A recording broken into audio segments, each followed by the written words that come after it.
ನಿಮ್ಮ ಹಳೆಯ ಒಡವೆನ ಅಧಿಕ ಬೆಲೆಗೆ ಮಾರಬೇಕೆ? ಅಟಿಕಾಗೆ ಕಾಲ್ ಮಾಡಿ 8803000300. Attica gold company.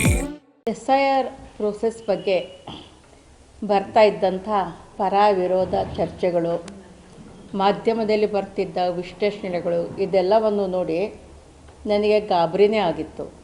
ಇದನ್ನು ಹೇಗೆ ಎದುರಿಸೋದು, ಯಾವ ಡಾಕ್ಯುಮೆಂಟ್ಸ್ ಕಲೆಕ್ಟ್ ಮಾಡೋದು, ನನ್ನ ಪೂರ್ವಜರ ದಾಖಲಾತಿಗಳನ್ನು ಹೇಗೆ ಕಲೆಕ್ಟ್ ಮಾಡೋದು ಅನ್ನೋದು ನನಗೆ ಭಾಳ ಗಾಬರಿ ಅಂತ ಅನ್ನಿಸ್ತು.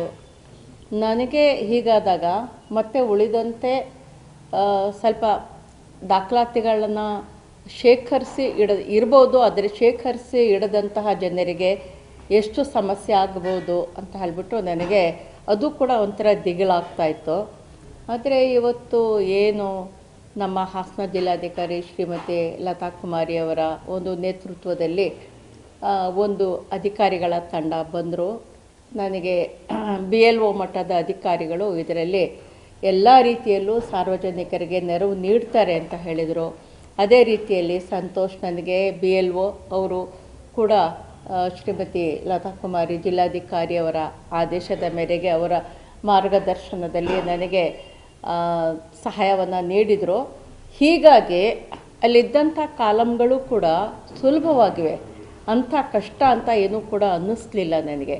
ನನ್ನಲ್ಲಿದ್ದಂಥ ಮಾಹಿತಿ, ನನ್ನ ವೋಟರ್ಸ್ ID ಕಾರ್ಡು ಮತ್ತು ನನ್ನ ಆಧಾರ್ ಕಾರ್ಡು ಇಷ್ಟನ್ನು ನಾನು ದಾಖಲಿಸಿ ನನ್ನ ಸ್ವಂತ ಹಸ್ತಾಕ್ಷರದಲ್ಲೇ ನಾನು ದಾಖಲಿಸಿದಾಗ ಆ ಪ್ರಕ್ರಿಯೆ ಪೂರ್ಣಗೊಳ್ತು ಅಂತ ಹೇಳಿಬಿಟ್ಟು ಶ್ರೀಮತಿ ಲತಾ ಕುಮಾರಿ ಅವರು ಏನು ಹೇಳಿದರು, ಇದರಿಂದ ನನಗೆ ನಿಜವಾಗಿಯೂ ಸಂತೋಷ ಆಯಿತು.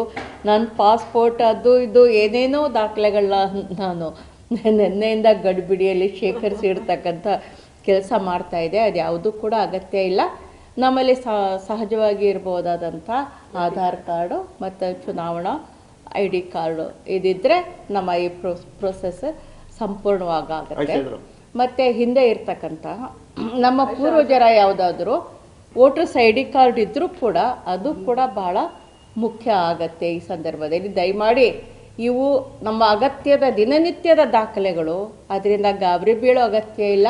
ಈ ದಾಖಲೆಗಳನ್ನ ನಾವು ಸರಿಯಾಗಿ ಜೋಡಿಸಿ ಇಟ್ಕೊಂಡ್ರೆ ಈ ಪ್ರಕ್ರಿಯೆ ಇನ್ನೂ ಕೂಡ ಸುಲಭ ಆಗತ್ತೆ.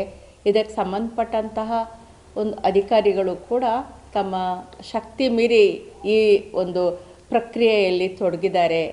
ನಮ್ಮ ಜಿಲ್ಲಾಡಳಿತಕ್ಕೂ ಶ್ರೀಮತಿ ಲತಾ ಕುಮಾರಿಯವ್ರಿಗೂ ಮತ್ತು ಅವರ ತಂಡಕ್ಕೂ ಕೂಡ ನಾನು ಧನ್ಯವಾದಗಳನ್ನ ಹೇಳಲಿಕ್ಕೆ ಇಷ್ಟಪಡ್ತೀನಿ. ಮತ್ತು ನಮ್ಮ ಎಲ್ಲ ಜನರಿಗೂ ಕೂಡ ಇದು ಇಷ್ಟೇ ಸುಲಭವಾಗಿ ಆಗಲಿ ಅಂತ ಬಯಸ್ತೀನಿ.